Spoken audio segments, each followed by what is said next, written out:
Dear student, स्वागत है आप सभी का हमारे ऑनलाइन क्लास प्रतियोगिता संसार में। आज का हमारा अध्ययन विषय है CG set paper 2 geography model answer की विथ एक्सप्लेनेशन। आज हम इसमें पूरा 100 क्वेश्चन का अध्ययन करेंगे। ये हमारा सेट डी है, तो चलिए क्लास स्टार्ट करते हैं। कुछ क्वेश्चन में आपको इस प्रकार का स्टार मिलेगा क्योंकि उसके ऑप्शन में थोड़ा सा संदेह है या उसका व्याख्या नहीं मिल पाया है, इस वजह से। हमारा फर्स्ट क्वेश्चन जो है वो है सामान्य गुरुत्वाकर्षण बल तथा प्लवनशीलता बल है वो एक दूसरे के विपरीत कार्य करते हैं, किंतु जो प्रवाह संबंधी बल है वो एक दूसरे के विपरीत कार्य क्यों नहीं करते, ये पूछा है।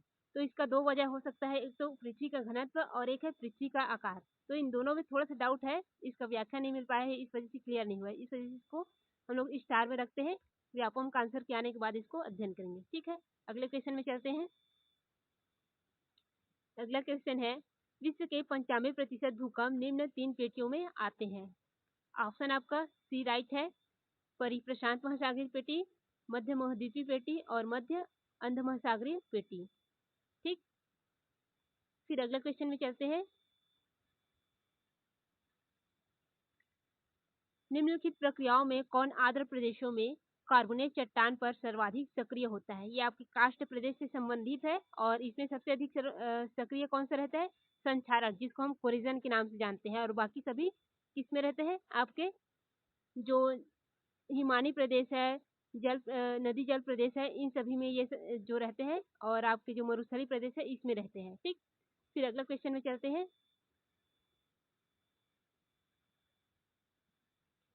निम्न में से कौन रचनात्मक प्लेट किनारा का भाग नहीं है?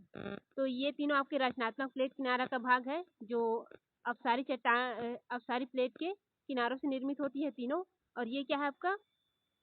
ये अभिसारी प्लेट यानी कि जो विनाशात्मक प्लेट है उस किनारा का भाग है, यानी कि उसके परिणाम स्वरूप इसका निर्माण होता है, डी का, भ्रंश और कगार का। तो ये आपका आंसर जो है डी, ये राइट है। ठीक है, ये आपका क्या है? विनाशात्मक प्लेट किनारा का परिणाम है। फिर अगले क्वेश्चन में चलते हैं। प्लेट विवर्तनिकी का सही साक्ष्य निम्नलिखित में से क्या है? तो वो है सागर नितल प्रसारण। ऑप्शन सी आपका राइट है। फिर अगला में चलते हैं। अगला क्वेश्चन है, सूची को सुमेलित कीजिए। इसमें सूची फर्स्ट है और सूची सेकेंड। फर्स्ट है ढाल प्रतिस्थापन सिद्धांत, ये पेंग का है। ढाल पतन सिद्धांत डेविस का दिया हुआ है। समानांतर निवर्तन सिद्धांत किंग का है। और बहुल प्रक्रम जो संकल्पना है ये बॉडलिंग का है। तो इसका आपका आंसर सी जो है वो राइट है। ठीक, फिर अगला क्वेश्चन में चलते हैं।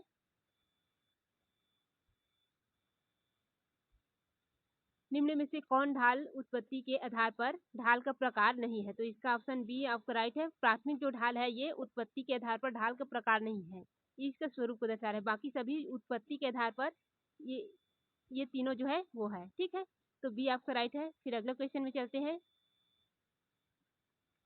अपस्थि जिंडे इंटू वक्लुंग अवस्था की विशेषता पहचानिए। इसकी विशेषता क्या होती है? एक तो है अपर्दन चक्र प्रारंभ होता है और अपर्दन चक्र के साथ ही तीव्र उत्थान होता है, ये दोनों एक साथ होती है, ये इसकी विशेषता है। और ये पेंग का दिया हुआ है, इसका सी ऑप्शन राइट है। ठीक है, फिर अगले क्वेश्चन में चलते हैं। निम्नलिखित में से कौन एक उच्चावच प्रतिलोमन का प्रतिफल नहीं है? तो इसमें थोड़ा डाउट है, इस वजह से इसको क्या किए, स्टार किए हैं।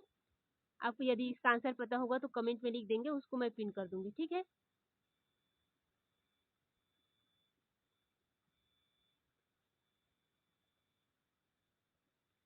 फिर हमारा 10 नंबर का क्वेश्चन है कारण और अभिकथन और कारण दिया हुआ है। इसमें जो अभिकथन है वो है मध्य अंध महासागरीय कटक के दोनों ओर नवीन बेसाल्ट की क्रस्ट है। ये सही है क्योंकि यहाँ पर क्या है, अभिसारी प्लेट है जो एक दूसरे से दूर खिसक रहा है, जिससे लावा का निर्माण हो रहा है। और ये क्या हो रहा है, नई नई परतों का निर्माण होते जा रहा है इसमें। ठीक, तो ये क्या है, नवीनतम क्रस्ट के निर्माण हो रहा है, ये ठीक है।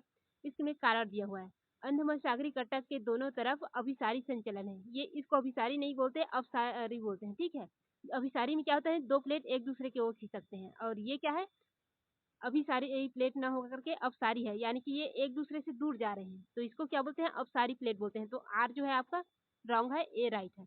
तो इसका ऑप्शन जो सी है वो राइट होगा। ठीक, आर गलत, ए सही। चलिए फिर अगला क्वेश्चन में चलते हैं।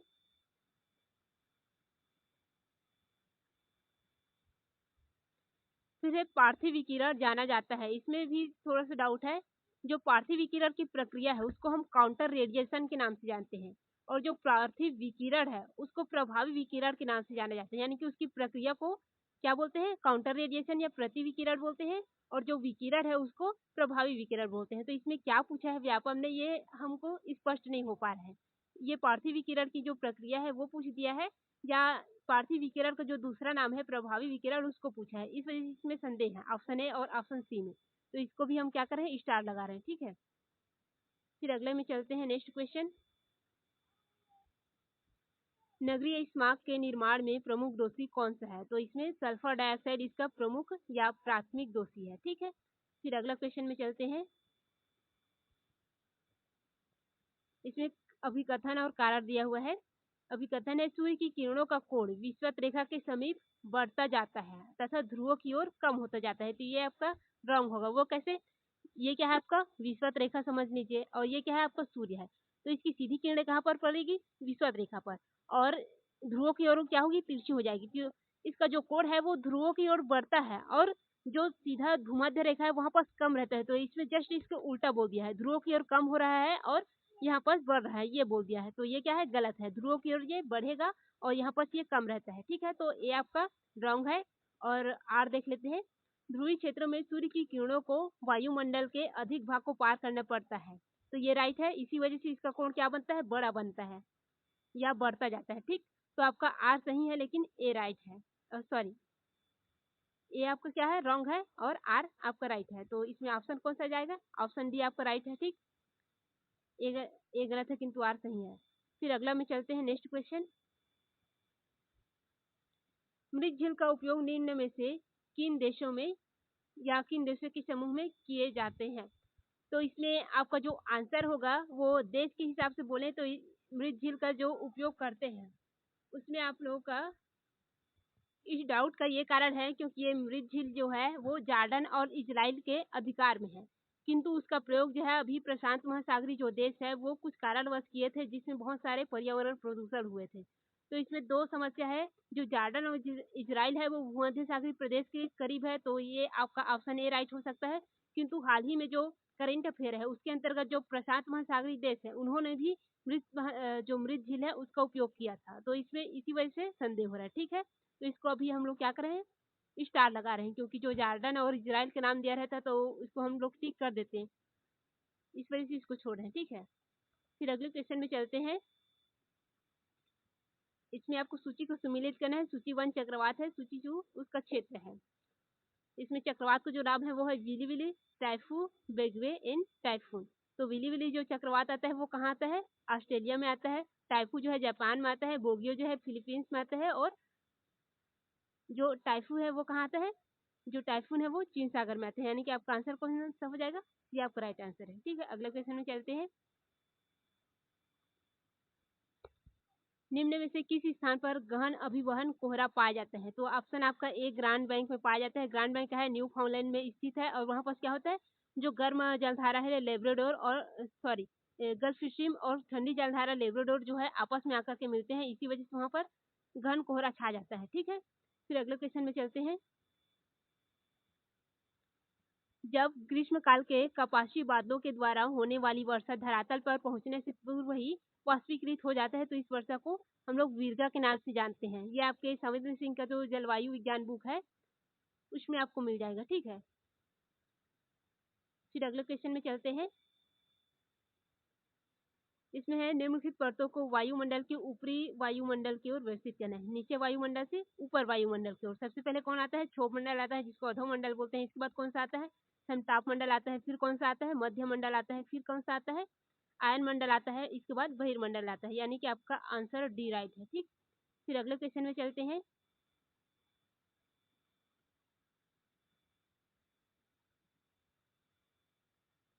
वायुमंडल को ध्यान में रखते हुए सूर्य ताप का कमजोर होना मुख्य रूप से निर्भर करता है। सूर्य ताप किससे या किस कारण से कमजोर होता है? तो उसका आंसर जो है राइट ए। ठीक है, ए में क्या होता है? जो वायुमंडल का जो किरण है वो कमजोर क्या होता है?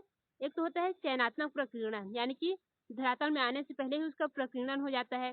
फिर क्या हो जाता है? प्रसरित प्रवर्तन, यानी कि विभिन्न जो वस्तुएं हैं जैसे कि धरातल है, पर्वत वगैरह हो गया, आपके जो वनस्पति वगैरह है उनके द्वारा क्या कर दी जाती है, जो सूर्य ताप है उसको परिवर्तित कर दी जाती है, यानी कि वापस कर दी जाती है। और धूल कणों द्वारा उसका अवशोषण कर लिया जाता है। इस वजह से क्या होता है, उनकी जो सूर्य ताप है वो कमजोर हो जाते हैं। फिर अगले क्वेश्चन में चलते हैं। थोड़ा फास्ट कर रहे हैं क्योंकि ये मैं वॉइस रिकॉर्ड कर रहे हैं, इसका रेंज नहीं ले पाता ज़्यादा इस वजह से, ठीक है। फिर क्वेश्चन नंबर 20 है, एल नीनो की विशेषता है। फर्स्ट है महासागरीय सतह के नीचे उष्ण धारा। फिर सेकेंड है पेरू तट के समीप बहने वाली। फिर है पश्चिमी प्रशांत महासागरीय तट को उष्ण करने वाली। फिर है एल नीनो को छोटी बहन के नाम से जाना जाता है। तो इसमें आपका आंसर ए और बी राइट है, बाकी सी और डी गलत है। वो कैसे ये भी बता देते हैं। जो एल नीनो है ये प्रशांत महासागर की पश्चिमी तट को नहीं, पूर्वी तट को गर्म करता है, क्योंकि ये पश्चिमी तट में प्रशांत महासागर के पश्चिमी तट में क्या है, पेरू है, और यहीं से ये उत्पन्न होकर के क्या करते हैं, गर्म जल धारा जो है वो पूर्वी तट में जाता है और पूर्वी तट को गर्म करता है, ठीक है। तो ये पश्चिमी नहीं होगा, पूर्वी होगा, ठीक। तो ये पूर्वी हो जाएगा, तो ये गलत हो गया। अब ये एल नीनो की छोटी बहन के नाम से जाना जाता है। तो ये लानीना को छोटी बहन बोलते हैं और इसको ईसा मसीह या छोटी शिशु करके बोलती है, ठीक है। ये छोटी बहन कौन है, लानीना है, एल नीनो नहीं है, ठीक है। तो फिर अगला क्वेश्चन में चलते हैं। महासागरीय जल के तापमान का क्षैतिज वितरण मुख्य रूप से प्रभावित होता है। इसमें क्या बोला है, क्षैतिज वितरण, ठीक है, यानी कि सतही जल को प्रभावित करने वाले कारक। तो इसका कारक कौन सा हो जाएगा, ऑप्शन सी राइट है। प्रचलित जो पवन है वो करेंगे, अक्षांश करेगा, और महासागरीय धाराएं करेंगे। गर्म महासागरीय धारा क्या करेगा, वातावरण को गर्म कर देगा और ठंडी वाला ठंडा कर देगा, ठीक है। और प्रचलित पवन कैसे करेंगे, जो प्रचलित पवन है पूर्व जो व्यापारिक पवन वगैरह है वो क्या करेंगे, पश्चिमी तट को क्या करेंगे, गर्म कर देंगे। यदि गर्म जलधारा है तो ठंडी होगा तो अपने पश्चिमी तट को ठंडी कर देंगे।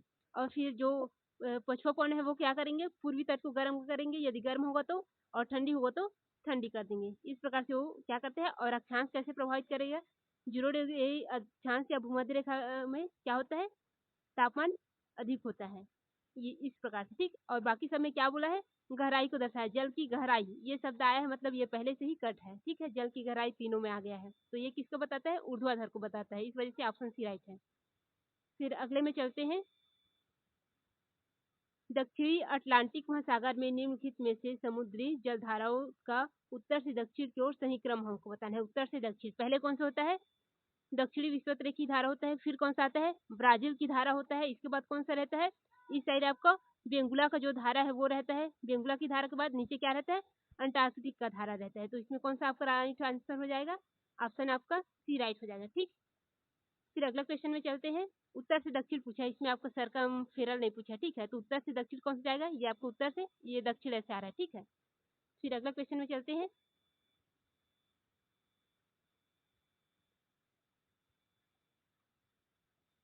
इसमें सूची 1 और सूची 2 को हमें सुमेलित करना है। इसमें क्या दिया है, तरंग की ऊंचाई, तरंग की लंबाई, तरंग प्रवणता और तरंग की आवृत्ति। तरंग की ऊंचाई क्या होगी, दो क्रमिक तरंगों के बीच शीर्ष के बीच लंबवत दूरी, ये हो जाएगा। तो ऊंचाई क्या दर्शाता है, लंबवत दूरी को दिखाता है इसको, है ना। तो ये कौन सा जाएगा, ए का 4 हो जाएगा। फिर क्या है, लंबाई, तो ये 36 दूरी को दिखाएगा, यानी कि बी का कौन सा हो जाएगा, 3 हो जाएगा। फिर तरंग प्रवणता, यानी कि कितनी बार उसकी संख्या हुई है इसको या आवृत्ति को, तो सी का 1 हो जाएगा। और सी तरंग प्रवणता का ये 2 हो जाएगा, और डी का जो तरंग आवृत्ति है उसका 1 हो जाएगा, ठीक है। तरंग प्रवणता क्या होता है, तरंग की ऊंचाई और लंबाई के मध्य अनुपात होता है। तो इसका आंसर कौन सा हो जाएगा, आंसर ए आपका राइट है, ठीक है। फिर अगला क्वेश्चन में चलते हैं। फिर नेक्स्ट क्वेश्चन जो है वो है हमारा, निम्नलिखित में से कौन सा समूह समुद्री जल में सर्वाधिक लवणता या अधिक लवणता हेतु उत्तरदायी है।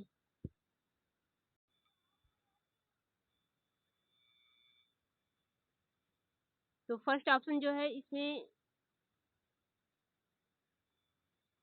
ये गलत है, क्योंकि ये कि इसको समुद्र की लवणता को घटाता है। आपके बी ऑप्शन जो है राइट है, क्योंकि ये समुद्र की लवणता को बढ़ाएगा। इसमें वर्षा जल की जो प्राप्ति है वो नहीं हो पा रहा है, इस वजह से वाष्पीकरण भी अधिक है, तापमान भी अधिक है, और वर्षा जल की इसमें निम्न प्राप्ति हो जाए। इसी वजह से इसमें लवणता अधिक बढ़ेगा। फिर इसमें दिया गया है क्या है, उच्च वर्षा दिया गया है, तो उच्च वर्षा होगा तो इसमें होगा ही नहीं, लवणता की मात्रा अधिक। निम्न वाष्पीकरण भी दिया गया है, निम्न तापमान है, तो इस वजह से ये गलत हो गया। और डी भी आपका गलत है, क्योंकि इसमें भी क्या है, निम्न वर्षा दिया हुआ है, लेकिन निम्न वाष्पीकरण और निम्न तापमान है, इस वजह से। ठीक है, ऑप्शन बी आपका राइट है। फिर अगला क्वेश्चन में चलते हैं।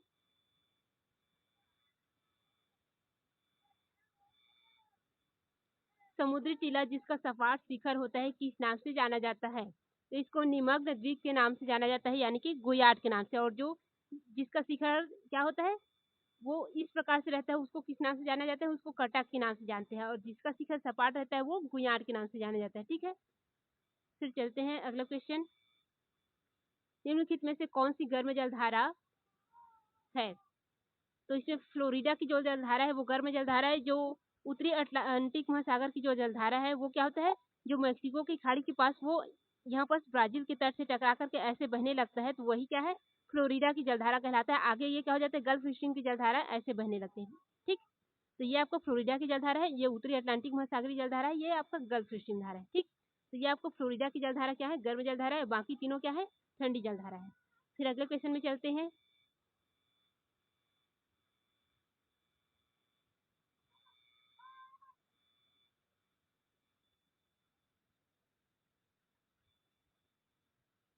कथन ए है, उत्तरी अटलांटिक महासागरीय मार्ग विश्व का सबसे महत्वपूर्ण महासागरीय मार्ग है। ये आपको राइट है, कारण दिया है।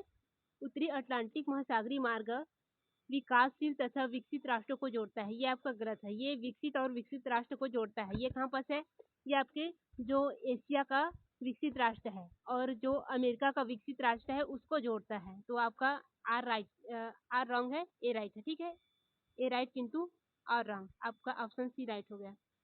फिर अगले क्वेश्चन में चलते हैं। तट रेखा तथा प्रतोरण रेखा के मध्य सागरीय जल के क्षेत्र को खाली स्थान कहते हैं, इसको सर्फ मंडल कहते हैं। ठीक है, जो तरंग जो है सामने जाता है उसको स्वेल बोलते हैं, और जो फिर से नीचे आता है उसको सर्फ के नाम से जाना जाता है। उनके मध्य का जो तट रेखा या प्रतोरण रेखा के मध्य है, इसको सर्फ मंडल कहते हैं। ठीक, फिर अगला क्वेश्चन चलते हैं। सुनामी निम्नलिखित के कारण पैदा होता है, तो ये है अंतर समुद्री भूकंप। जो सागर है उसके अंतर तीव्र भूकंप आता है, इसके वजह से सुनामी जो है उत्पन्न होता है। फिर अगला क्वेश्चन में चलते हैं। ज्वार भाटा की उत्पत्ति से संबंध में हैरिस द्वारा प्रतिपादित सिद्धांत का नाम, यह स्थैतिक तरंग सिद्धांत के नाम से जाना जाता है। फिर अगला क्वेश्चन में चलते हैं।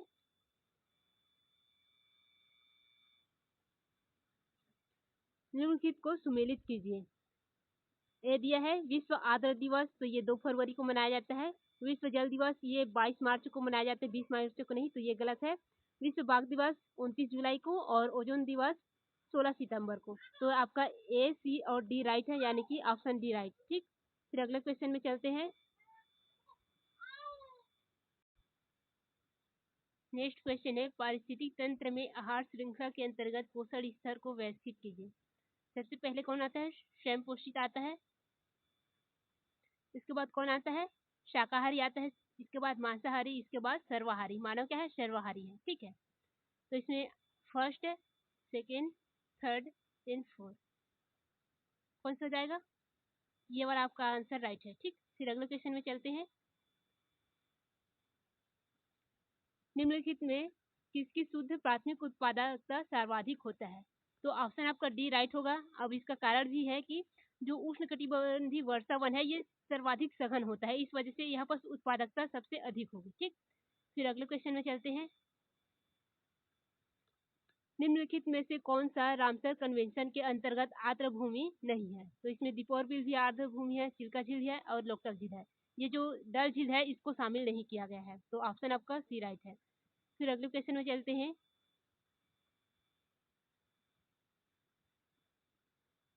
1977 में मरुस्थलीकरण पर सम्मेलन निम्नलिखित में से किस शहर में आयोजित किया गया था, तो ये केन्या के नैरोबी जो क्षेत्र है उसमें किया गया था, ये केन्या में है आपके।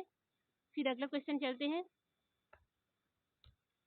निम्नलिखित में से कौन से संसाधन प्रबंधित पारिस्थितिक संसाधन है, तो इसमें 2 ऑप्शन है आपके, वन है और कृषि है, इन दोनों में, और आपके धातु संसाधन भी है जिसको मानव प्रबंधित करता है, ठीक है।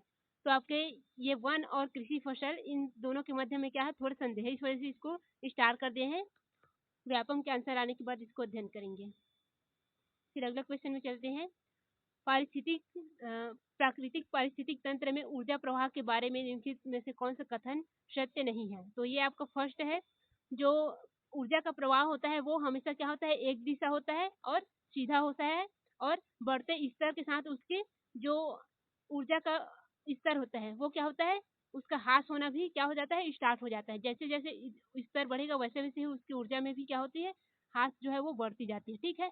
तो ये तीनों आपका राइट है, लेकिन ये आपका रॉन्ग था। इस वजह से ये क्या है आपका, इसमें क्या पूछा है, सत्य नहीं है, यानी कि गलत पूछा है। तो ये ऊर्जा का प्रवाह चक्रीय होता है, यही आपको क्या है, आंसर हो जाएगा, क्योंकि उसका प्रवाह चक्रीय नहीं होता।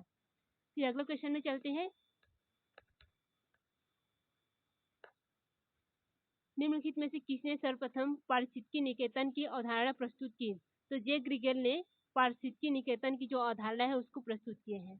फिर अगले क्वेश्चन में चलते हैं।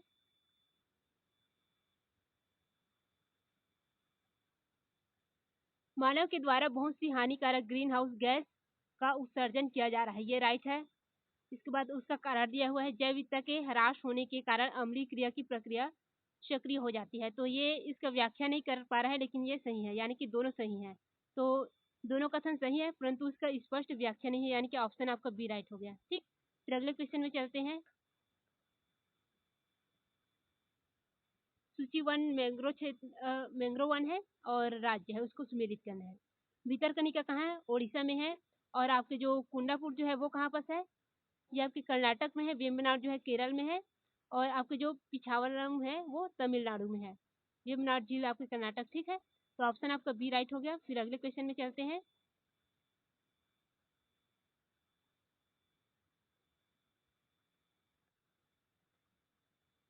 इसमें सूची है उसको सुमेलित करना है। सूची वन में दिया है भूगोल व्यक्त का नाम, और सूची टू में सिद्धांत दिया हुआ है। वानथ्यूनियन ने कौन सा सिद्धांत दिया है, कृषि अवस्थिति का सिद्धांत दिया है। अल्फ्रेड वीवर का सिद्धांत कौन सा है, औद्योगिक अवस्थिति का सिद्धांत, जिन्होंने न्यूनतम परिवहन लागत को दिया है, ठीक है। फिर क्रिस्टालर का कौन सा सिद्धांत है, केंद्र स्तर सिद्धांत है। और फिल ब्रिक्स का कौन सा है, समवयसी पदानुक्रम सिद्धांत। यानी कि ऑप्शन कौन सा राइट हो जाएगा आपका, ऑप्शन ए आपका राइट हो जाएगा, ठीक है। ये आपका ऑप्शन ए राइट। फिर अगले क्वेश्चन में चलते हैं।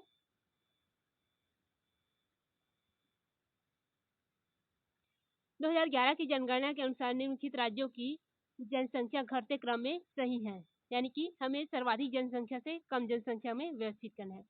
तो 2011 की जनगणना के अनुसार सर्वाधिक जनसंख्या कहाँ पर है, उत्तर प्रदेश में है। इसके बाद सेकेंड नाम जो है वो महाराष्ट्र, फिर बिहार, पश्चिम बंगाल, मध्य प्रदेश और राजस्थान, ठीक है। तो आपका ऑप्शन ए राइट है। फिर अगले क्वेश्चन में चलते हैं। निम्नलिखित में से आधारभूत और अनाधारभूत अनुपात निर्धारण की विधि नहीं है। तो इसमें न्यूनतम आवश्यकता विधि, ये विधि जो है इसका नहीं है, बाकी सब विधि इसी का है, ठीक है। फिर अगले क्वेश्चन में चलते हैं। निम्नांकित में से किस राज्य में वर्ष 2011 में अनुसूचित जनजाति की जनसंख्या देश में सर्वाधिक है? इसमें क्या पूछा है, जनसंख्या पूछा है, सर्वाधिक किस राज्य में है। तो मध्य प्रदेश में, जो भारत में जनसंख्या है उसका सर्वाधिक जनसंख्या मध्य प्रदेश में है। और प्रतिशत में अनुपातिक पूछेंगे कि किस राज्य की जनसंख्या का कितना प्रतिशत वहाँ का सर्वाधिक है, ये पूछेंगे तो मिजोरम आ जाएगा, अनुपात में पूछेंगे तो, ठीक है। लेकिन इसमें जनसंख्या पूछा है, सर्वाधिक जनसंख्या का कहाँ पर है। तो ये मध्य प्रदेश में सर्वाधिक एसटी जनसंख्या है, और अनुपातिक में मिजोरम में सर्वाधिक है, ठीक है। और एससी कहाँ पर है, पंजाब में सर्वाधिक है। फिर अगला क्वेश्चन में चलते हैं। अगला क्वेश्चन है, भारत में 2011 में लिंगानुपात का औसत क्या था? तो 2011 में जो था वो 943 है, ठीक है। और इसमें 943 दिया नहीं है, तो इसको व्यापम या तो विलोपित कर देगा, या तो इसके जो करीब वाला है ए वाला 940 इसको मान के चलेगा, ठीक है। इस वजह से इसको स्टार लगा दें, क्योंकि इसका जो मेन आंसर है 943 वो तो दिया ही नहीं है, ठीक। फिर अगला क्वेश्चन में चलते हैं। भारत को जनसंख्या प्रदेश में किसने विभाजित किया? तो इसको पी सेन गुप्ता ने जनसंख्या प्रदेश में विभाजित किया है। ये आपको पीजी का जो जनसंख्या भूगोल का बुक है उसमें मिल जाएगा, ठीक। फिर अगला क्वेश्चन में चलते हैं। विकास ध्रुव सिद्धांत की अवधारणा निम्नलिखित में से किसकी है? तो ये पैराक्स का है, और इसमें परिवर्तन किसने किया, बॉर्डविले ने किया। फिर अगला क्वेश्चन है। निम्नलिखित कथन पर विचार कीजिए। कथन है 2011 की जनगणना के अनुसार केरल सर्वाधिक साक्षरता वाला राज्य है, ये राइट है। फिर सेकेंड है 2011 की जनगणना के अनुसार राजस्थान सबसे कम साक्षरता वाला राज्य है, ये गलत है। सबसे कम साक्षरता वाला राज्य कौन सा है? बिहार है। फिर तीसरा दिया है 2011 की जनगणना के अनुसार छत्तीसगढ़ में साक्षरता 70% से अधिक है, तो ये आपका राइट है। छत्तीसगढ़ में 2011 की जनगणना के अनुसार 70% से अधिक है, ठीक है। तो आपका ए और 3, 1 और 3 राइट है, ठीक, यानी कि ऑप्शन सी राइट है। फिर अगले क्वेश्चन में चलते हैं। अधिवास भूगोल उन सुविधाओं से संबंधित है जिसमें मानव किसी क्षेत्र के दखल करने की प्रक्रिया के दौरान बनाता है। तो ये जो परिभाषा है ये CF कोहन जो महोदय है उन्होंने दिया है, ठीक। फिर अगले क्वेश्चन में चलते हैं। जनसंख्या भूगोल के संस्थापक GT श्रीवास्तव, पीजी की बुक में आपको मिल जाएगा आसानी से। फिर संसाधन होते नहीं बनते हैं, ये आपका जिम्मरमैन का दिया हुआ है, इसे आप 6th क्लास से पढ़ाई करते हुए आ रहे हैं, ठीक है। तो ये आपका सबसे सरल है। फिर अगले क्वेश्चन में चलते हैं। अल्फ्रेड वेबर के सिद्धांत के अनुसार उद्योग उस स्थान पर स्थापित होता है जहां पर या जो, तो वेबर ने बताया है कि जहां पर परिवहन लागत जो है वो सबसे कम होता है वहीं पर क्या होता है? उद्योग के लिए अनुकूल व्यवस्था होती है, यानी कि आपके ऑप्शन सी राइट है, ठीक। फिर अगला चलते हैं नेक्स्ट क्वेश्चन में। नेक्स्ट क्वेश्चन है वांस यूनियन के मॉडल में कृषि भूमि उपयोग की संकेंद्रीय पेटी का रूप को व्यवस्थित करना है हमको। तो सबसे पहले कौन सा पेटी था वांस यूनियन के में? हरी साग सब्जी वाला या दुग्ध उत्पादन वाला था। फिर सेकेंड में कौन सा था? ईंधन का था। फिर थर्ड में कौन सा था? अति गहन पेटी। फिर विस्तृत पेटी था। इसके बाद कौन सा था? प्रति और अन्य, यानी कि मिश्रित वाला था, मिश्रित पेटी था, है ना। इसके बाद कौन सा था? पशुपालन वाला था। तो इसमें ऑप्शन आपका बी राइट हो जाए, क्योंकि गहन पेटी के बाद कौन सा था? विस्तृत था। इसके बाद कौन सा? मिश्रित वाला था, जिसमें आपका खेती भी होता था और प्रति भूमि भी और कुछ हद तक पशु चारागाह का, और लास्ट में आपका पशुपालन होता था, ठीक। फिर अगले में चलते हैं। भूमंडलीकरण के कारण विकासशील देशों की औद्योगिक नीति में क्या परिवर्तन आया? तो ये तीनों परिवर्तन आया है, तो उपरोक्त सभी राइट हो जाएगा, ठीक। फिर अगले क्वेश्चन में चलते हैं।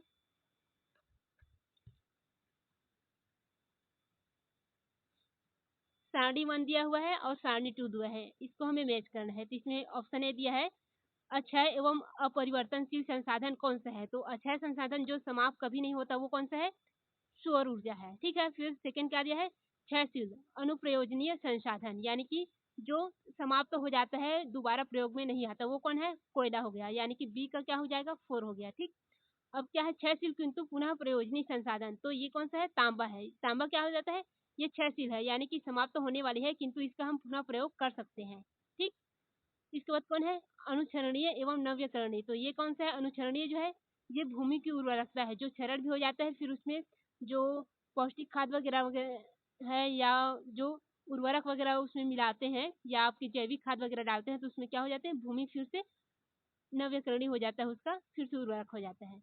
तो इसका आंसर कौन सा हो जाएगा? ऑप्शन आपका सी राइट हो जाएगा, ठीक। फिर अगला क्वेश्चन में चलते हैं। किसी कारिक प्रदेश की निम्नलिखित में से कौन सा मुख्य लक्षण है? तो कारिक प्रदेश का मुख्य लक्षण क्या होता है? उसका कार्य होता है, कार्य के आधार पर ही कारिक प्रदेश का क्या हो जाता है? विभाजन होता है। तो इसका ऑप्शन बी राइट हो गया। फिर अगले क्वेश्चन में चलते हैं। जेसी वीवर की फसल चहचर्य की विधि निम्नलिखित में से किस कल्पना पर आधारित है? तो उनकी जो मेन जो संकल्पना दी थी वो कौन सी थी? फसलों के अंतर्गत जो क्षेत्रफल है वो समान रूप से विपरीत होगा, यानी कि वितरित हो जाएगा। जिसमें सबसे सर्वाधिक फसल निर्माण होगा वो क्या हो जाएगा? सबसे अधिक फसल साहचर्य को दर्शाएगा, ठीक। तो ऑप्शन बी आपका राइट है। फिर अगले क्वेश्चन में चलते हैं।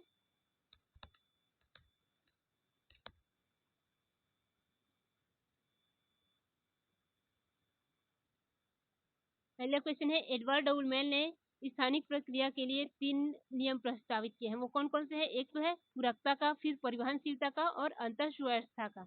ये तीनों उनके द्वारा प्रस्तावित है, परिवहन भूगोल का है, और ये आपका नहीं है, ठीक है। तो आंसर 1 2 3 डी राइट है। फिर अगला क्वेश्चन में चलते हैं। गुरुत्वाकर्षण मॉडल का क्या काम है? गुरुत्वाकर्षण मॉडल क्या दर्शाता है? दो अधिवास या दो नगरों के मध्य या दो गांवों के मध्य का किसको दर्शाता है? उनके मध्य अंतर क्रिया की जो पूर्वानुमानन है उसको दर्शाता है, यानी कि ऑप्शन बी आपका राइट है। फिर अगला क्वेश्चन में चलते हैं। सामाजिक खुशहाली में क्या शामिल नहीं है या सही नहीं है? तो जो मरुस्थलीकरण क्या है, ये शामिल नहीं है, बाकी सब सामाजिक खुशहाली को दर्शाता है। आय अधिक होता है, सामाजिक खुशहाली अधिक है। आवासीय दशा अच्छी है, मतलब सामाजिक खुशहाली है। अच्छा स्वास्थ्य है तो भी सामाजिक खुशहाली को दर्शाएगा।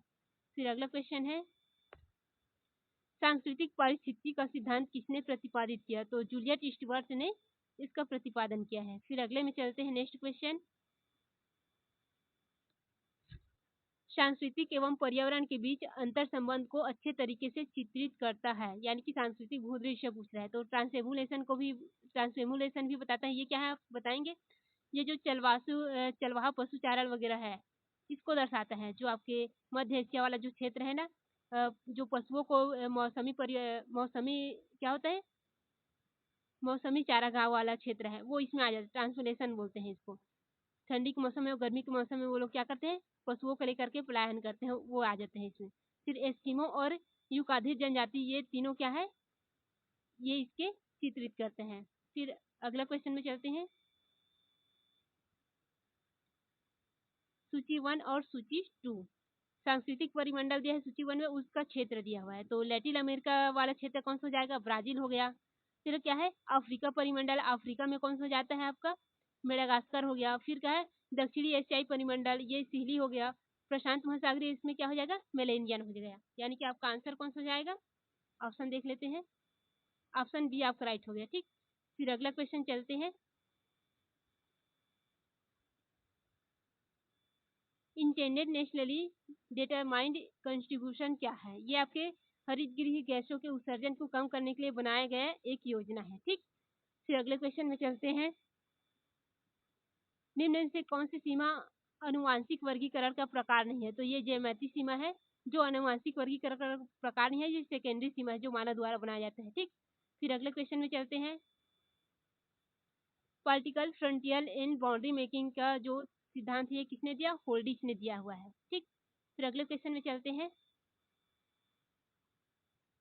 डिएगो गार्सिया निम्न में से किस द्वीप समूह में आता है? जो चैगोस द्वीप समूह में आता है और अमेरिका का क्या है, ये सैन्य केंद्र है। फिर अगले क्वेश्चन में चलते हैं, सूची 1 में जनजाति दिया हुआ है, सूची 2 उसको क्षेत्र को दर्शाना है। टोडा जनजाति कहाँ पाया जाता है? नीलगिरी क्षेत्र में पाया जाता है।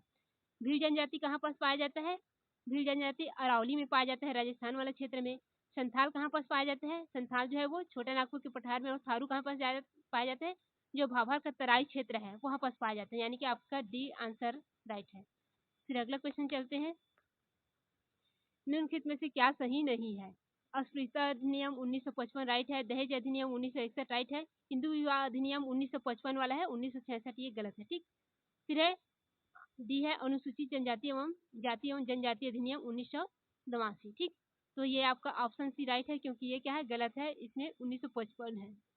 फिर अगला क्वेश्चन में चलते हैं, भारतीय प्राचीन साहित्य ही प्राचीन भारतीय भूगोल के मूल स्रोत है। इस सामग्री पर आधारित विस्तृत पुस्तक ज्योग्राफी ऑफ पुरानाज के लेखक कौन है? तो एस.एम. अली जो महोदय है, इन्होंने इस पुस्तक का लेखन किया था। ठीक, या निर्माण किया था। फिर अगला क्वेश्चन है, वह यूनानी विद्वान जिसने पृथ्वी को मापने का ध्यान दिया या सर्वप्रथम प्रयास किया, वो कौन थे? इरेटास्थनीज थे। फिर अगला क्वेश्चन में चलते हैं, रिटर द्वारा लिखित जो अर्धकुंडे है वो क्या बताता है? वो एक पृथ्वी विज्ञान है, जो मानव और प्रकृति के मध्य जो इतिहास के उसके संवर्धन को या अंतर संबंध का अध्ययन करता है। ठीक है, पृथ्वी विज्ञान बोलते हैं इसको, अर्धकुंडे को हमारी भाषा में। ठीक, फिर अगला क्वेश्चन में चलते हैं, भारत ने यूरोपीय परंपरा के अधीन निम्नलिखित में से कौन से संगठन सर्वेक्षण तथा मानचित्रण का काम आरंभ किया? तो सर्वे ऑफ इंडिया जो है वो ब्रिटिश जो सरकार थे उस समय स्थापित की गई थी, और इनके ही देख रेख में ये मानचित्र जो है वो प्रारंभ किया गया था। ठीक, फिर अगले क्वेश्चन में चलते हैं, भूगोल में व्यवहारवादी दृष्टिकोण में दूरी महत्व किसको दिया जाता है? तो ये मानसिक मानचित्र को दिया जाता है। फिर अगला जो क्वेश्चन है उसमें चलते हैं, भूगोल में दैत्यवाद का अर्थ क्या है? तो भूगोल में दैत्यवाद का अर्थ क्या है? भूगोल को दो शाखाओं में बांट देना, और वो क्या होता है, परस्पर विरोधी रूप में उसको देखा जाता है। ऑप्शन बी आपका राइट है। फिर नेक्स्ट क्वेश्चन में चलते हैं, अगला क्वेश्चन है, रोमन युग की दो प्रमुख पुस्तक है, अल्मागेस्ट और गाइड टू ज्योग्राफी, इसका लेखक कौन है? टालमी है। फिर अगले क्वेश्चन में चलते हैं। निम्नलिखित में से किस अवधारणा पर डार्विन सिद्धांत का प्रभाव है? तो ये फ्रेडरिक वेगेल का जो पर्यावरण निश्चयवाद है इसमें है, ठीक। फिर अगला क्वेश्चन चलते हैं। फिर नेक्स्ट क्वेश्चन है, निम्नलिखित कथनों पर सावधानी पूर्वक विचार कीजिए। अरब भूगोलवेत्ता है, इनके योगदान को बताना है। तो इसको हम विलोपित कर दिए हैं क्योंकि कुछ अरब भूगोलवेत्ता जो क्या थे, उन्होंने यूनानी फारसी संस्कृति ज्ञान को जो स्रोत को अनुवाद किया और ग्रहण किया। तो ये भी कुछ बुक में दिखा रहा है और महत्वपूर्ण लेखों का संरक्षण भूगोल के पुनरुत्थान में सहायक हुए, तो ये भी दिखा रहा है, कुछ बुक में मिल रहा है इसका। और गणितीय भूगोल में इन्होंने काम ही किया है और यूरोप और एशिया में भौगोलिक ज्ञान का विस्तार किया। तो इसमें कुछ अरब भूगोलवेत्ता है जो हमारे एशिया गए थे, भारत में आए हुए थे। इब्न बतूता और अल इदरीसी भी आए थे और कौन आए थे, अल बुरूनी जो है वो भारत आए थे, यानी कि एशिया में भी उनका कुछ कुछ योगदान है। इस वजह से इसमें थोड़ा सा कंफ्यूजन है, ठीक है। इस वजह से इसको क्या कर दिए हैं हम लोग, स्टार लगा दिए हैं। व्यापक आंसर के आने के बाद इसको अध्ययन कर लेंगे, या आपको पता होगा तो आप ही कमेंट कर देंगे, उसको हम लोग प्रिंट कर देंगे, ठीक। फिर अगले क्वेश्चन में चलते हैं। वारेनियस ने भूगोल को दो शाखाओं में विभक्त किया है। कौन कौन से? विशिष्ट भूगोल और प्रदेश के वर्णन करने वाले भूगोल, और दूसरी सामान्य भूगोल के रूप में विस्तृत किया है, जिसमें परिकल्पना बनाने के लिए संबंधित है।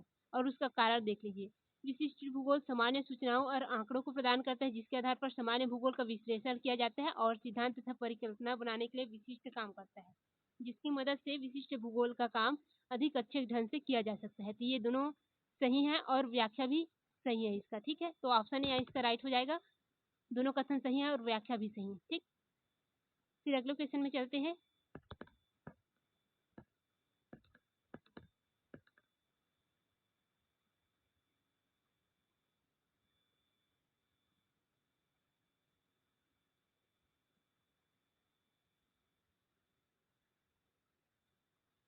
अगला क्वेश्चन है, इसमें दो सूची दिया है, सूची 1 और सूची 2, इसको हमें मैच करना है।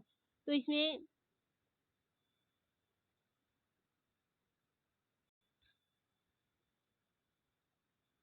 तो इसका आंसर आपका कौन सा जाएगा? जो काई टेस्ट है, ये किसने दिया हुआ है? ये काई टेस्ट वाला सूत्र ये वाला है। x1 एक्स वर्ग भी बोलते हैं इसको, काई टेस्ट भी बोलते हैं, यानी कि इसका आंसर जो है इसको देखकर ही पता चल जाता है।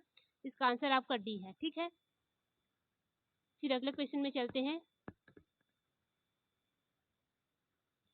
भारत के थीमेटिक मानचित्रों को प्रकाशित करने के लिए 1956 में किस संगठन की स्थापना की गई थी? तो thematic mapping association of India, इसकी स्थापना की गई थी। सॉरी, इसमें ये जो आंसर है वो डी आएगा। नेशनल लेटर से थीमेटिक मैपिंग ऑर्गेनाइजेशन है, ये गलती से लग गया है, ठीक है। ठीक ठीक जो है गलती से लग गया, आपका आंसर डी होगा, ठीक। सुधार लेंगे इसको। फिर अगले क्वेश्चन में चलते हैं। अगर नकारात्मक रूप से विषम वितरण हो तो क्या होगा? विषम वितरण है तो ये क्या हो जाता है, जो माध्य है वो माध्यिका से कम, माध्यिका जो है वो भूलक से कम, इस प्रकार से ये वाला हो जाएगा। और यदि ये सकारात्मक रहता तो क्या होता? सकारात्मक रहता तो ये वाला हो जाता। फिर अगला क्वेश्चन में चलते हैं। मीट्रिक स्थलाकृति मानचित्र में 4R की अभिव्यक्ति दर्शाता है। तो स्थलाकृति मानचित्र में क्या दिखाते हैं, उसकी सापेक्षिक ऊंचाई वगैरह है, उसको हम लोग मीटर में दर्शाते हैं। इतने मीटर ऊंची है या इतना मीटर समुद्र तल से ऊंची है, जो स्थलाकृति मानचित्र है उसमें। तो इसका जो आंसर सी राइट होगा, ठीक, यानी कि 4 मीटर दर्शा रहे हैं। फिर अगले क्वेश्चन में चलते हैं। निम्नलिखित में से कौन सा भू-स्थैतिक उपग्रह है? तो इसमें आपका जो नोवा है ये भू-स्थैतिक नहीं है, आपका बी जो है ये भू-स्थैतिक है, और जो सी है ये भी नहीं है आपका, और जो डी है और ई है ये आपको भू-स्थैतिक है, यानी कि बी डी ई ये भू-स्थैतिक है। फिर अगला क्वेश्चन में चलते हैं।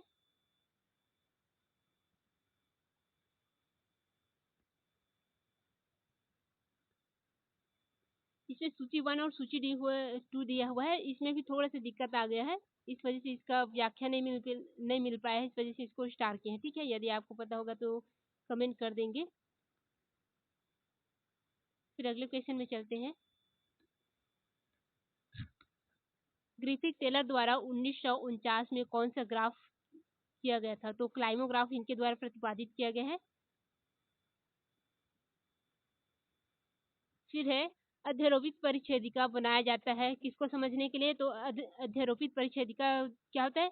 विच्छेदन की सामान्य प्रकृति है। इसमें क्या कैसे बनता है? ये आपका दर्शा देंगे। फिर इसमें क्या होता है? एक दूसरे को अध्यारोपित किए रहते हैं। ये इस प्रकार से अध्यारोपित बनता है। तो विच्छेदन को दर्शाने के लिए किस प्रकार का परिच्छेदिका बनाया जाता है? अध्यारोपित परिच्छेदिका। फिर अगले क्वेश्चन में चलते हैं। निकटतम पड़ोसी विश्लेषण में सूचकांक 1 से क्या पता चलता है? अधिवास का स्वरूप। तो ये यादृच्छिक वितरण को दर्शाता है।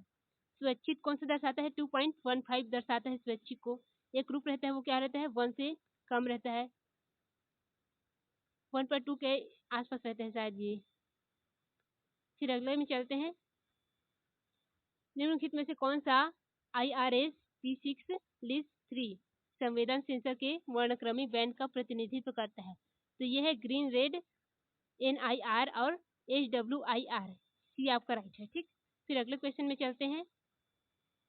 यदि इसका व्याख्या चाहिए होगा तो आप बता देंगे। इसको छोटा छोटा वीडियो बना करके व्याख्या के साथ आपको दे देंगे ताकि आने वाले जो एग्जाम है उसमें भी काम आ जाए। ठीक है। कुछ का व्याख्या आपको पहले से अपलोड कर दिए हैं, उसको देख लेंगे। SP चटर्जी के भारत के प्राकृतिक विभागों की योजना में मरुस्थलीकरण को किस विभाग में रखा गया है? जो मरुस्थल है उसको किसके अंतर्गत रखा गया है? तो इसको विशाल मैदान के अंतर्गत सम्मिलित किया गया है। ठीक है, मरुस्थल को। फिर अगले क्वेश्चन में चलते हैं। वर्तमान में जहां उच्च हिमालय पर्वत श्रेणियां स्थित है वहां मेसोजोइक कल्प में एक गहरा संकरा समुद्र स्थित था, जिसे क्या किस नाम से जाना जाता था? तैतीस सागर के नाम से जाना जाता था। ठीक। तो ये था। इसके बाद कारण इसका दिया है। पिछले समुद्र में लंबे समय तक निरंतर निक्षेप से मलबा की काफी मोटी परत जमा हुई है, जिससे भू संचलनों के कारण गलन पड़ने से अल्पाइन मोड़दार पर्वतों का निर्माण हुआ है। तो ये आपका गलत है। ये किसके बारे में? अल्पाइन पर्वत के बारे में बता रहा है। और ये कौन सा है? सॉरी, ये अल्पाइन पर्वत को दर्शा रहा है, यानी कि इसकी व्याख्या जो है वो क्या है? रॉन्ग है। ये सही है और कथन एक भी सही है। दोनों कथन सही है लेकिन व्याख्या सही नहीं कर रहा है। ठीक है। वो कैसे? इसमें क्या है? जो हिमालय पर्वत क्या है? वो ये वलित पर्वत है। और विशेषता कौन सा बता रहा है? अल्पाइन मोड़दार पर्वत का। अल्पाइन पर्वत कौन सा है? आल्पस पर्वत वगैरह है। तो ये दोनों राइट है किंतु व्याख्या सही नहीं है, यानी कि ऑप्शन बी आपका राइट हो जाएगा। ठीक है। अल्पाइन, इसको बस ध्यान रखेंगे। इसी वजह से व्याख्या नहीं है कि यहाँ पर अल्पाइन की जगह में वलित पर्वत रहता तो ये व्याख्या भी सही हो जाता, ऑप्शन ए हो जाता है। ठीक। फिर अगले क्वेश्चन में चलते हैं। सूची 1 को सूची 2 से सुमेलित करना है। जो साइबेरिया बांसबेरिया है वो कहाँ पर पाया जाता है? बांसबेरिया क्षेत्र में जूट पाया जाता है। और चांपा में क्या पाया जाता है आपका? रेशमी वस्त्र पाया जाता है। लुधियाना में सूती वस्त्र पाया जाता है और खेतड़ी में तांबा पाया जाता है। ऑप्शन ए आपका राइट है। फिर अगला क्वेश्चन। निम्नांकित में से भारत में नवीनतम पर्वत श्रेणी कौन सी है? तो ये हिमालय पर्वत जो है आपकी नवीन है, बाकी सब क्या है? पुरानी है। फिर अगले क्वेश्चन में चलते हैं। यहाँ पर हिंदी वाला थोड़ा सा कट गया है, इंग्लिश को देख लेंगे। भारत के साथ अंतर्राष्ट्रीय सीमा की लंबाई घटते क्रम में बताना है। तो इसका बांग्लादेश, चीन, पाकिस्तान, नेपाल और म्यांमार। ये राइट होगा। बांग्लादेश का सीमा क्या है? सर्वाधिक है। इसके बाद चीन का है, इसके बाद पाकिस्तान का है, फिर नेपाल का है, इसके बाद म्यांमार का है। ठीक है। तो इसकी घटते क्रम में कहा है, तो ये आपका सबसे सटीक है। ये भी आपके घटते क्रम में है लेकिन ये क्या है? सटीक नहीं है, क्योंकि यहाँ पर नेपाल आता है। पाकिस्तान के बाद नेपाल की सीमा सर्वाधिक है, इसके बाद आपके म्यांमार और भूटान का है। इस वजह से इसको आपको आंसर न लेकर के ए को लिए है, क्योंकि ये सीक्वेंस में है। ठीक। फिर नेक्स्ट क्वेश्चन में चलते हैं।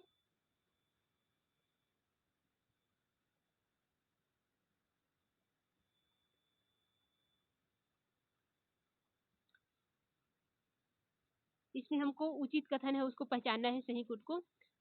फर्स्ट है, मिजोरम में वर्ष 2011 में अनुसूचित जनजातियों की संख्या कुल जनसंख्या का 90% से अधिक है। तो ये आपका राइट है, क्योंकि प्रतिशत में यहाँ पर सर्वाधिक है और जनसंख्या में मध्य प्रदेश में सर्वाधिक है। ठीक है। तो ये आपका राइट है, प्रतिशत में है यहाँ। फिर सेकेंड ऑप्शन दिया है आपका, भारत में 2011 में अनुसूचित जनजातियों की जनसंख्या कुल कितना था? 8.6%। ये भी राइट है। फिर तीसरा आपका, छत्तीसगढ़ में वर्ष 2011 में अनुसूचित जनजातियों की जनसंख्या कुल जनसंख्या का 30% है। तो ये भी आपका राइट है, यानी कि 1, 2, 3 तीनों राइट है। ऑप्शन डी आपका राइट हो गया। फिर अगले क्वेश्चन में चलते हैं। मानसून की उत्पत्ति में तिब्बत के पठार के तापी प्रभाव को किसने महत्वपूर्ण बताया है? तो ये कोटेश्वरम एवं फ्लोएम ने बताया है। ये आपके बीए फर्स्ट की बुक में मिल जाएगा, भौतिक भूगोल में। फिर अगला जो है सूची 1 दिया है और सूची 2 दिया है। हमें जो नदी दी है उनकी विशेषताओं को बताना है, ठीक है। थोड़े से ये स्लाइड हो गया, इसको सीधे लेके करके आते हैं। ये ब्रह्मपुत्र क्या है? गंगा है, लूनी है और ताप्ती है। तो ब्रह्मपुत्र क्या है? ये सर्वाधिक जल प्रवाह वाला क्षेत्र है। और गंगा क्या है? ये आपका नदी अपवाह क्षेत्र का सबसे अधिक है इसका, यानी कि बी का क्या हो जाएगा? 2 है, सॉरी ए का 2 है और बी का 1 हो गया। इसके बाद लूनी नदी क्या है? ये लूनी जो है राजस्थान में प्रवाहित होती है, मरुस्थलीय क्षेत्र का है। और ताप्ती किधर प्रवाहित होता है? ये पश्चिम की ओर प्रवाहित होता है और किसमें जाके मिलता है? अरब सागर में। यानी कि आपका ऑप्शन कौन सा जाएगा? ऑप्शन डी आपका राइट है, ठीक। फिर अगले क्वेश्चन में चलते हैं। निम्नलिखित में से किस राज्य में पंजीकृत उद्योगों तथा औद्योगिक कर्मियों की संख्या देश में सबसे अधिक है? तो ये तमिलनाडु में जो पंजीकृत उद्योग है और कर्मी है उनकी संख्या सर्वाधिक है। फिर अगला क्वेश्चन में चलते हैं। निम्नलिखित कथन पर विचार कीजिए। फर्स्ट है भारत में विश्व के लगभग 10% उष्णकटिबंधीय चक्रवात आते हैं, तो ये सही है। ये लगभग बोला है, यहाँ पर कितना आते हैं? लगभग 8 दशमलव कुछ चक्रवात आते हैं, तो इसमें लगभग बोला है इसलिए इसको राइट मान रहे हैं, ठीक है। फिर सेकंड दिया है भारत में अधिकांश उष्णकटिबंधीय चक्रवात आरंभिक उत्पत्ति अरब सागर से होती है, गलत है। तो और देश की पश्चिमी तट से टकराते हैं, तो ये गलत हो गया क्योंकि हिंद महासागर से उत्पत्ति होते हैं, बंगाल की खाड़ी से भी उसकी उत्पत्ति होती है, तो 2 आपका कट हो गया। फिर तीसरा है उष्णकटिबंधीय चक्रवात मई जून और अक्टूबर नवंबर के महीनों में आते हैं, तो ये राइट है, यानी कि 1 और 3 आपका राइट है, ऑप्शन सी राइट। तो इस प्रकार से आपका आज का क्वेश्चन सॉल्व हो गया। इसका व्याख्या चाहिए होगा तो कमेंट करेंगे। जैसे कुछ लगभग 50 क्वेश्चन का व्याख्या हम एक्सप्लेन करके डाल चुके हैं पहले ही, तो ये बाकी जो 50 है उसका भी व्याख्या के साथ डाल देंगे, ठीक है। बच्चे कमेंट किए थे कि उनका एक साथ सभी को डालिए करके, इस वजह से एक साथ सभी को डाल दिया है इसमें, ठीक। तो व्याख्या चाहिए होगा तो कमेंट करेंगे। धन्यवाद।